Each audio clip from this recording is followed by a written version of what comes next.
ಯೇಸು ಕ್ರಿಸ್ತನು ನಿಮ್ಮ ಜೀವಿತದಲ್ಲಿ ಎಲ್ಲವನ್ನ ಮಾಡಿ ಮುಗಿಸಲು ಶಕ್ತನಾಗಿದ್ದಾನೆ. ಹಾಗಾದ್ರೆ ದೇವರು ನಿಮ್ಮ ಜೀವಿತದಲ್ಲಿ ತಕ್ಕ ಸಮಯದಲ್ಲಿ ಎಲ್ಲವನ್ನ ಮಾಡಿ ಮುಗಿಸುತ್ತಾನೆ.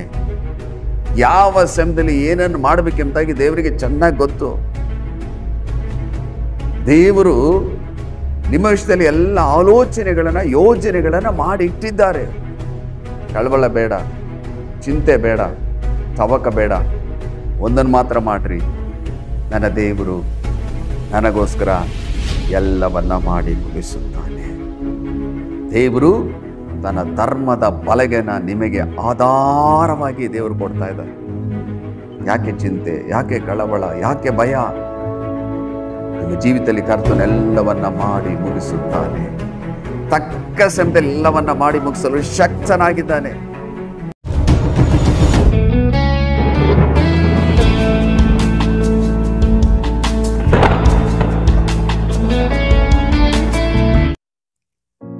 ಕರ್ತನಲ್ಲಿ ಪ್ರಿಯರಾದವರೇ, ದೇವರ ಜೀವುಳ್ಳ ವಾಕ್ಯವನ್ನ ಧ್ಯಾನ ಮಾಡಲು ನಮ್ಮ ರಕ್ಷಕನು, ಒಡೆಯನು, ಮಹೋನ್ನತನು, ರಾಜಾದಿರಾಜನು, ಕರ್ತಾದಿ ಕರ್ತನಾದ ಯೇಸು ಕ್ರಿಸ್ತನ ಅತಿ ಪರಿಶುದ್ಧವಾದ ನಾಮದಲ್ಲಿ ನಿಮ್ಮನ್ನ ಪ್ರೀತಿಯಿಂದ ನಾವು ಸ್ವಾಗತ ಮಾಡುತ್ತೇವೆ. ಇಂದು ಧ್ಯಾನ ಮಾಡುವಂಥ ವಿಷಯ ಎಲ್ಲವನ್ನು ಮಾಡಿ ಮುಗಿಸುವ ದೇವರು.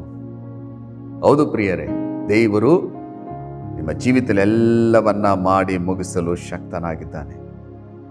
ನೀವು ಇದನ್ನು ನಂಬಿ ನನ್ನ ಜೀವಿತದಲ್ಲಿ ಕರ್ತನು ಎಲ್ಲವನ್ನ ಮಾಡಿ ಮುಗಿಸುತ್ತಾನೆ ಎಂಬುದಾಗಿ ನೀವು ಬಾಯಿಂದ ಅರಿಕೆ ಮಾಡುವಾಗ ಕರ್ತನ ನಿಮ್ಮ ಜೀವಿತದಲ್ಲಿ ಎಲ್ಲವನ್ನ ಮಾಡಿ ಮುಗಿಸುತ್ತಾನೆ. ನೋಡ್ರಿ, ಕೀರ್ತನೆಗಳ ಪುಸ್ತಕ 40ನೇ ಅಧ್ಯಾಯ 5ನೇ ವಚನದಲ್ಲಿ, ಯೆಹೋವನೇ ನನ್ನ ದೇವರೇ, ನಿನಗೆ ಸಮಾನಾದ ದೇವರು ಯಾರು? ನಮ್ಮ ಹಿತಕ್ಕಾಗಿ ನೀನು ಮಾಡಿದ ಆಲೋಚನೆಗಳು, ಅದ್ಭುತ ಕಾರ್ಯಗಳು ಎಷ್ಟೋ ವಿಶೇಷವಾಗಿದೆ. ಅವುಗಳನ್ನು ವಿವರಿಸಿ ಹೇಳೋಣವೆಂದರೆ ಅಸಾಧ್ಯವು, ಅವು ಅಸಂಖ್ಯಾತವಾಗಿದೆ ಎಂಬುದಾಗಿ ಅಲ್ಲಿ ಕೀರ್ತನೆಗಾರನು ರಚನೆ ಮಾಡೋದನ್ನು ನಾವು ನೋಡುತ್ತೇವೆ. ನಮ್ಮ ಹಿತಕ್ಕಾಗಿ ನೀನು ಮಾಡಿದ ಆಲೋಚನೆಗಳು, ಅದ್ಭುತ ಕಾರ್ಯಗಳು ಎಷ್ಟೋ ವಿಶೇಷವಾಗಿದೆ. ಹಾಗಾದರೆ ದೇವರು ನಿಮ್ಮ ಬಗ್ಗೆ, ನಿಮ್ಮ ಕುಟುಂಬದ ಬಗ್ಗೆ ಒಂದು ಯೋಜನೆಯನ್ನ ದೇವರು ಇಟ್ಟಿದ್ದಾರೆ. ನಿಮ್ಮ ಹಿತಕ್ಕಾಗಿ ದೇವರು ಅನೇಕ ಆಲೋಚನೆಗಳನ್ನ ಮಾಡಿ ಇಟ್ಟಿದ್ದಾರೆ. ನೀವು ತವಕ ಪಡ್ತೀರ, ನನ್ನ ಮಕ್ಕಳ ಮದುವೆ ಯಾವಾಗ ಆಗ್ತದೆ, ನನ್ನ ಮನೆ ಯಾವಾಗ ಕಟ್ಟುವುದು, ಉತ್ತಮವಾದ ಕೆಲಸ ಎಲ್ಲ ಏನು ಮಾಡುವುದು. ಒಂದು ವೇಳೆ ನೀವು ದೇವರ ಸೇವೆಯನ್ನ ಮಾಡ್ತಿರ್ಬೋದು. ಯಾವ ರೀತಿ ದೇವರ ಸೇವೆಯನ್ನ ಮಾಡುವುದು, ದೇವರ ಆಲಯವನ್ನು ಯಾವ ರೀತಿ ಕಟ್ಟುವುದು, ನನಗೆ ಯಾರು ಸಹಾಯ ಮಾಡ್ತಾರೆ, ನನ್ನ ಅಗತ್ಯತೆಗಳು ತುಂಬಾ ಇದೆಯಲ್ಲ, ನನಗೆ ಸಹಾಯ ಮಾಡುವರು ಯಾರು ಎಂಬುದಾಗಿ ಅನೇಕ ವಿಷಯದಲ್ಲಿ ನೀವು ಚಿಂತೆ ಮಾಡ್ತಿರ್ಬೋದು. ದೇವರಿಂದು ಈ ವಾಕ್ಯದ ಮೂಲಕವಾಗಿ ನಿಮ್ಮೊಟ್ಟಿಗೆ ಮಾತನಾಡ್ತಿದ್ದಾರೆ. ದೇವರು ನಿಮ್ಮ ಹಿತಕ್ಕಾಗಿ ಮಾಡಿರುವಂಥ ಆಲೋಚನೆಗಳು ಎಷ್ಟೋ ವಿಶೇಷವಾಗಿದೆ. ಅದು ಅಸಂಖ್ಯಾತವಾದಂಥ ಆಲೋಚನೆಗಳನ್ನ, ಅದ್ಭುತ ಕಾರ್ಯಗಳನ್ನ ದೇವರು ನಿಮ್ಮ ಜೀವಿತದಲ್ಲಿ ಮಾಡಲು ಆತನು ಮೊದಲೇ ಒಂದು ಆಲೋಚನೆನ ದೇವರು ಮಾಡಿ ಇಟ್ಟಿದ್ದಾರೆ. ಹಾಗಾದ್ರೆ ನೀವೇನ್ ಮಾಡಬೇಕು? ನೀವು ಹೇಳ್ಬೇಕು, ದೇವರು ನನ್ನ ಜೀವಿತದಲ್ಲಿ ಎಲ್ಲವನ್ನ ಮಾಡಿ ಮುಗಿಸುತ್ತಾನೆ.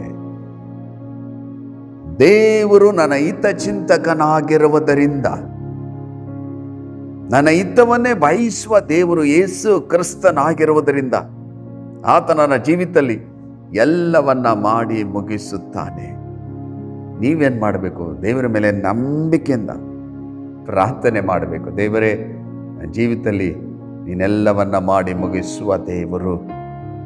ನನ್ನ ಹಿತಕ್ಕಾಗಿ ನೀನು ಮಾಡಿದ ಆಲೋಚನೆಗಳು, ಅದ್ಭುತ ಕಾರ್ಯಗಳು ಎಷ್ಟೋ ವಿಶೇಷವಾಗಿದೆ.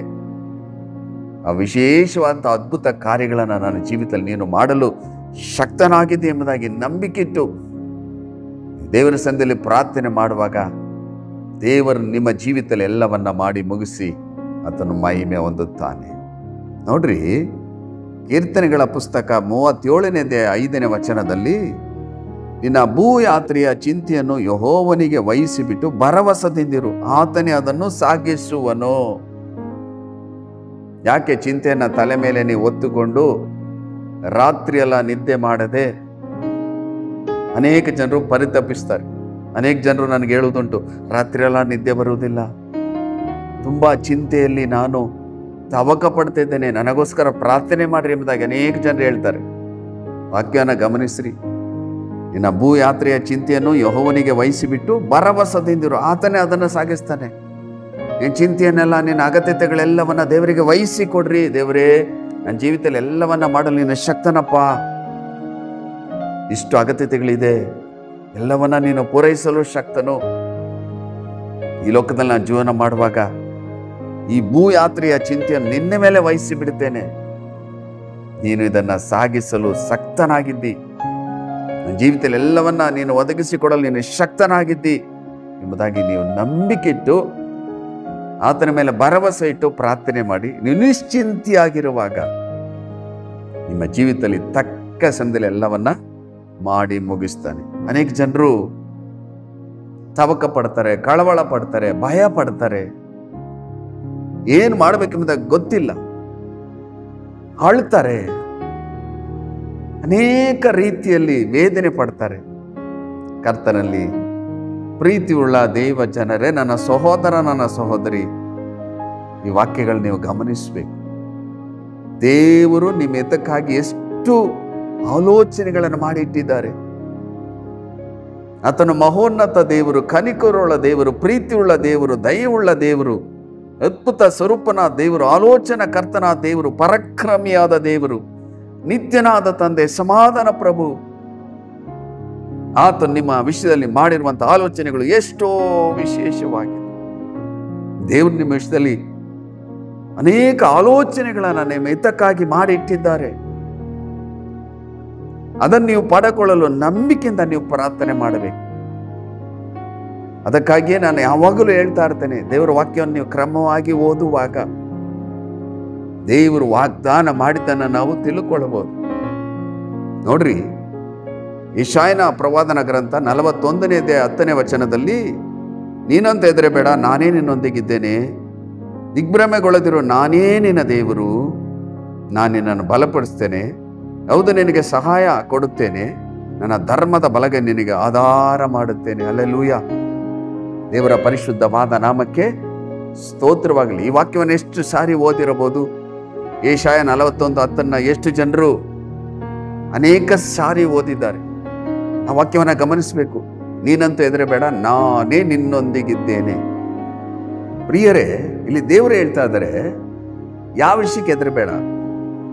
ಹಾಗಾದರೆ ಈ ಲೋಕದಲ್ಲಿ ನೀವು ಜೀವನ ಮಾಡುವಾಗ ಯಾವ ವಿಷಯಕ್ಕೆ ಭಯ ಪಡಬೇಡ್ರಿ. ಯಾವ ವಿಷಯಕ್ಕೂ ಭಯ ಪಡುವಂತ ಅವಶ್ಯಕತೆ ಇಲ್ಲ. ಯಾಕಂದ್ರೆ ದೇವರು ನಿಮ್ಮೊಂದಿಗಿದ್ದಾರೆ. ದೇವರು ನಿಮ್ಮ ಸಂಗಡ ಇರುವುದರಿಂದ ನಿಮ್ಮನ್ನ ಯಾರು ಎದುರಿಸಲು, ನಾಶ ಮಾಡಲು ಸಾಧ್ಯವಿಲ್ಲ. ದೇವರು ನಿಮ್ಮ ಸಂಗಡ ಇರುವುದರಿಂದ ಆತನೆಲ್ಲವನ್ನ ಪೂರೈಸ್ತಾನೆ, ಎಲ್ಲವನ್ನ ನಮ್ಮ ಜೀವಿತದಲ್ಲಿ ಮಾಡಿ ಮುಗಿಸುತ್ತಾನೆ. ನೀನಂತ ಹೆದರಬೇಡ, ನಾನು ನಿನ್ನೊಂದಿಗಿದ್ದೇನೆ, ದಿಗ್ಭ್ರಮೆಗೊಳ್ಳದಿರು, ನಾನು ನಿನ್ನ ದೇವರು, ನಾನು ನಿನ್ನನ್ನು ಬಲಪಡಿಸ್ತೇನೆ, ಹೌದು ನಿನಗೆ ಸಹಾಯ ಕೊಡುತ್ತೇನೆ, ನನ್ನ ಧರ್ಮದ ಬಲಗೆ ನಿನಗೆ ಆಧಾರ ಮಾಡುತ್ತೇನೆ. ಹಲ್ಲೆಲೂಯಾ. ದೇವರ ಪರಿಶುದ್ಧವಾದ ನಾಮಕ್ಕೆ ಸ್ತೋತ್ರವಾಗಲಿ. ಈ ವಾಕ್ಯವನ್ನು ಕೇಳುವಾಗ ಎಷ್ಟು ಸಂತೋಷ ಆಗ್ತದೆ. ಈ ವಾಕ್ಯ ನೀವು ನಂಬಬೇಕು. ಇದೆಷ್ಟು ಸಾರಿ ಓದಿದ್ರು ಬಹಳ ಸಂತೋಷ ಆಗ್ತದೆ. ನೀನಂತ ಹೆದರಬೇಡ, ನಾನು ನಿನ್ನೊಂದಿಗಿದ್ದೇನೆ, ದಿಗ್ಭ್ರಮೆಗೊಳ್ಳದಿರು, ನಾನು ನಿನ್ನ ದೇವರು, ನಾನು ನಿನ್ನನ್ನು ಬಲಪಡಿಸ್ತೇನೆ, ಹೌದು ನಿನಗೆ ಸಹಾಯ ಕೊಡುತ್ತೇನೆ, ನನ್ನ ಧರ್ಮದ ಬಲಗೆ ನಿನಗೆ ಆಧಾರ ಮಾಡುತ್ತೇನೆ. ದೇವರು ಇಷ್ಟು ಹೇಳಿರುವಾಗಲೂ ದೇವರ ಮೇಲೆ ನಾವು ನಂಬಿಕೆ ಇಡಬೇಕು. ದೇವರು ನನ್ನ ಜೀವಿತದಲ್ಲಿ ಎಲ್ಲವನ್ನ ಮಾಡಿ ಮುಗಿಸ್ತಾನೆ ಎಂಬುದಾಗಿ ನೀವು ಬಾಯಿಂದ ಅರಿಕೆ ಮಾಡಬೇಕು. ದೇವರು ನನ್ನ ಜೀವಿತದಲ್ಲಿ ಎಲ್ಲವನ್ನ ಮಾಡಿ ಮುಗಿಸ್ತಾನೆ, ಅದನ್ನು ಮಾಡಿ ಮುಗಿಸಲು ಶಕ್ತನಾಗಿದ್ದಾನೆ. ದೇವರು ತಕ್ಕ ಸಮಯದಲ್ಲಿ ನಿಮ್ಮ ಜೀವಿತದಲ್ಲಿ ಎಲ್ಲವನ್ನ ಮಾಡಿ ಮುಗಿಸುತ್ತಾನೆ. ಯಾವ ವಿಷಯಕ್ಕೂ ನೀವು ಭಯಪಡುವಂತ ಅವಶ್ಯಕತೆ ಇಲ್ಲ. ನಿಮ್ಮ ಮಕ್ಕಳ ಭವಿಷ್ಯತ್ತು ಕರ್ತನ ಕೈಯಲ್ಲಿದೆ. ನೀವು ಒಂದು ವೇಳೆ ದೇವರ ಸೇವೆಯನ್ನು ಮಾಡ್ತಿರ್ಬೋದು, ಅದು ದೇವರ ಕೈಯಲ್ಲಿದೆ. ಆಲಯವನ್ನ ಕಟ್ಟುತ್ತಿರಬಹುದು, ಅದು ದೇವರು ಕಟ್ಟಿ ಮುಗಿಸ್ತಾರೆ. ಮನೆ ಕಟ್ಟುತ್ತಿರಬಹುದು, ಅದನ್ನು ದೇವರು ಕಟ್ಟಿ ಮುಗಿಸ್ತಾರೆ. ಪ್ರತಿಯೊಂದು ವಿಷಯವನ್ನ ದೇವರು ತಕ್ಕ ಸಮಯದಲ್ಲಿ ಮಾಡಿ ಮುಗಿಸುತ್ತಾನೆ. ನೀವೇನ್ ಮಾಡಬೇಕು? ದೇವರ ಮೇಲೆ ಭರವಸದಿಂದ ಇರಬೇಕು. ಹೇಳ್ತಾ ಇರಬೇಕು. ನೀನು ನಿದ್ದೆ ಮಾಡೋದಕ್ಕಿಂತ ಮುಂಚಿತವಾಗಿ ಹೇಳಬೇಕು, ದೇವರು ನನಗೋಸ್ಕರ ಎಲ್ಲವನ್ನ ನಾಳೆ ಮಾಡಿ ಮುಗಿಸ್ತಾನೆ. ನೀವು ಕೆಲಸವನ್ನ ಮಾಡುವಾಗ ಹೇಳಬೇಕು, ದೇವರು ಈ ಕೆಲಸವನ್ನ ಮಾಡಿ ದೇವರು ಮುಗಿಸುತ್ತಾನೆ.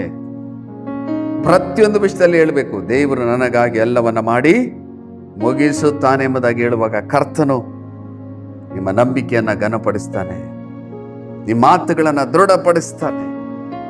ನೋಡ್ರಿ, ಯೆಶಾಯನ ಪ್ರವಾದನ ಗ್ರಂಥ 48ನೇ ಅಧ್ಯಾಯ 17ನೇ ವಚನದಲ್ಲಿ, ನಿನ್ನ ವಿಮೋಚಕನು ಇಸ್ರೇಲಿನ ಸದಮಲ ಸ್ವಾಮಿ ಆದ ಯೆಹೋವನು ಹೀಗೆನ್ನುತ್ತಾನೆ, ನಾನೇ ನಿನ್ನ ದೇವರಾದ ಯೆಹೋವನು, ನಿನ್ನ ವೃದ್ಧಿ ಮಾರ್ಗವನ್ನು ಬೋಧಿಸಿ ನೀನು ನಡೆಯಬೇಕಾದ ದಾರಿಯಲ್ಲಿ ನಿನ್ನನ್ನು ನಡೆಸುವವನಾಗಿದ್ದೇನೆ. ಇನ್ಯಾಕೆ ಭಯ? ನಾನು ನಿನ್ನ ದೇವರಾದ ಯೆಹೋವನು, ನಿನ್ನ ವೃದ್ಧಿ ಮಾರ್ಗವನ್ನು ಬೋಧಿಸಿ ನೀನು ನಡೆಯಬೇಕಾದ ದಾರಿಯಲ್ಲಿ ನಿನ್ನನ್ನು ನಡೆಸುವವನಾಗಿದ್ದೇನೆ.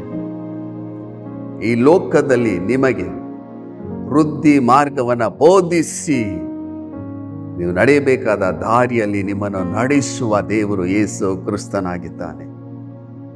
ಈ ಲೋಕದ ಜೀವಿತವೆಲ್ಲ ಅದ್ಭುತವಾಗಿ ಆತ ನಡೆಸಿ ನಿಮ್ಮನ್ನ ಆಶೀರ್ವಾದ ಮಾಡಲು ಆತನ ಶಕ್ತನಾಗಿದ್ದಾನೆ.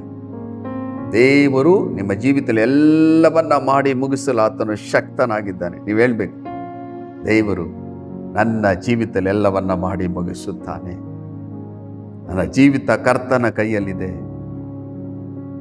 ನನ್ನ ಮಕ್ಕಳ ಭವಿಷ್ಯತ್ತು ಕರ್ತನ ಕೈಯಲ್ಲಿದೆ. ನನ್ನ ಕೆಲಸ ಕಾರ್ಯಗಳನ್ನು ದೇವರು ಆಶೀರ್ವಾದ ಮಾಡ್ತಾನೆ. ನನ್ನ ಜೀವಿತದಲ್ಲಿ ಎಲ್ಲವನ್ನ ಮಾಡಿ ದೇವರು ಮುಗಿಸುತ್ತಾನೆ. ನಿಮ್ಮ ಜೀವಿತವನ್ನ ಪ್ರಾರಂಭ ಮಾಡಿದ ದೇವರು ನಿಮ್ಮ ಜೀವಿತದಲ್ಲಿ ಎಲ್ಲವನ್ನ ಮಾಡಿ ಮುಗಿಸ್ತಾನೆ. ಯಾಕಂದ್ರೆ ಆತನು ಮೊದಲನೇವನು, ಕೊನೆಯವನು, ಪ್ರಾರಂಭವು ಸಮಾಪ್ತಿ, ಆದಿಯು ಅಂತ್ಯವು, ಅಲ್ಪವು ಒಮೇಘವಾಗಿರುವ ದೇವರು ನಿಮ್ಮ ಜೀವಿತದಲ್ಲಿ ಎಲ್ಲವನ್ನ ಮಾಡಿ ಮುಗಿಸಲು ಆತನು ಶಕ್ತನಾಗಿದ್ದಾನೆ. ನೀವು ಕಳವಳ ಪಡುವಂಥ ಅವಶ್ಯಕತೆ ಇಲ್ಲ. ಈ ದೇವರ ಮೇಲೆ ಭರವಸೆ ಇಟ್ಟು, ದೇವರು ನನಗಾಗಿ ಎಲ್ಲವನ್ನ ಮಾಡಿ ಮುಗಿಸುತ್ತಾನೆ ಎಂಬುದಾಗಿ ನೀವು ಹೇಳ್ತಾ ಇರಿ. ದೇವರು ನನ್ನ ಜೀವಿತದಲ್ಲಿ ಎಲ್ಲವನ್ನ ಮಾಡಿ ಮುಗಿಸ್ತಾನೆ. ನನ್ನ ಅಗತ್ಯತೆಗಳೆಲ್ಲವನ್ನ ದೇವರು ಪೂರೈಸುತ್ತಾನೆ. ನನ್ನ ಜೀವಿತದಲ್ಲಿ ದೇವರು ನನ್ನ ಸಂಗಡ ಇರುವುದರಿಂದ ನಾನು ಯಾವ ವಿಷಯಕ್ಕೂ ಭಯ ಪಡುವುದಿಲ್ಲ. ಯಾಕಂದ್ರೆ ದೇವರು ಹೇಳಿದ್ದಾರೆ, ನೀನಂತ ಹೆದರಬೇಡ, ಭಯ ಪಡಬೇಡ, ಚಿಂತೆ ಮಾಡಬೇಡ, ಧೈರ್ಯದಿಂದಿರು, ನಾನು ನಿನ್ನೊಂದಿಗಿದ್ದೇನೆ. ಈ ವಾಕ್ಯದಲ್ಲಿ ನಂಬಿಕೆ ಇಟ್ಟು ನೀವು ಪ್ರಾರ್ಥನೆ ಮಾಡುವಾಗ ದೇವರಿಂದ ಏರಳವಾದಂಥ ಆಶೀರ್ವಾದಗಳು ನಿಮ್ಮ ಜೀವಿತದಲ್ಲಿ ಹೊಂದಿಕೊಳ್ಳಲು ಸಾಧ್ಯ. ಬನ್ನಿ ಪ್ರಿಯರೇ, ಪ್ರಾರ್ಥನೆ ಮಾಡೋಣ.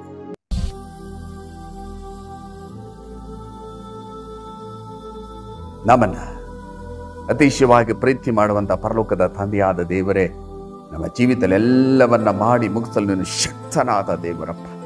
ಎಷ್ಟು ಜನರ ನೊಟ್ಟಿಗೆ ಸೇರಿ ಎಸಪ್ಪ, ಜೀವಿತದಲ್ಲಿ ನೀನೆಲ್ಲವನ್ನ ಮಾಡಿ ಮುಗಿಸಿರಿ ಎಂಬುದಾಗಿ ಯಾವ ವಿಷಯಕ್ಕಾಗಿ ಅವರು ಪ್ರಾರ್ಥನೆ ಮಾಡ್ತಿದ್ದರು, ಅವರ ಜೀವಿತದಲ್ಲಿ ನೀನೆಲ್ಲವನ್ನ ಮಾಡಿ ಮುಗಿಸಿ ನೀವು ಮಹಿಮೆ ಹೊಂದ್ರಿ. ಕಷ್ಟದಲ್ಲಿ ಇರ್ಬೋದು, ಸಾಲದಲ್ಲಿ ಇರ್ಬೋದು, ಅನಾರೋಗ್ಯದಲ್ಲಿ ಇರ್ಬೋದು, ಮಕ್ಕಳ ಭವಿಷ್ಯತ್ತಿಗಾಗಿ ಚಿಂತೆ ಮಾಡ್ತಿರ್ಬೋದು, ಅನೇಕ ವಿಷಯದಲ್ಲಿ ಅವರು ಚಿಂತೆ ಮಾಡ್ತಿರ್ಬೋದು.